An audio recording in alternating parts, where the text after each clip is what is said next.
നിങ്ങൾ ഏത് വേദി എവിടെ പങ്കിടുന്നുണ്ടോ ഓരോ വേദിയെയും പരിശീലനമായി കാണാൻ സാധിക്കണം. ഞാൻ അങ്ങനെ തന്നെയാണ് സ്പീക്ക് ആൻഡ് ഷൈൻ പ്രഭാഷകരോട് പറയാറുള്ളത്. നിങ്ങൾ പങ്കിടുന്ന ഓരോ വേദിയും നിങ്ങൾക്ക് പരിശീലനമായി കാണാൻ സാധിക്കണം. അവിടെ ട്രാൻസ്ഫോർമേഷൻ, മാറ്റം സംഭവിക്കുക തന്നെ ചെയ്യും. എൻ്റെ വിഷയത്തിലേക്ക്, അതിൻ്റെ തല ഭാഗത്തേക്ക് ഞാൻ വരികയാണ്. Head of the speech. ഒരു പ്രസംഗം ആരംഭിക്കുമ്പോൾ അതിൻ്റെ തലയ്ക്ക് വലിയ പ്രാധാന്യമുണ്ട്. തലയാണല്ലോ എല്ലാം.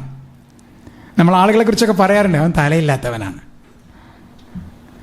എന്തെങ്കിലുമൊക്കെ വിളിച്ചു പറയും. സന്ദർഭവും സാഹചര്യവും അവൻ അറിയില്ല. ചിലപ്പോൾ തോന്നും മണ്ടനാണ്, ചിലപ്പോൾ തോന്നും ബുദ്ധിമാനാണെന്ന്. ഇതേ സ്വഭാവം ആളുകൾ വേദിയിലും കാണിക്കാറുണ്ട്. എന്തെങ്കിലുമൊക്കെ വിളിച്ചു പറയാം.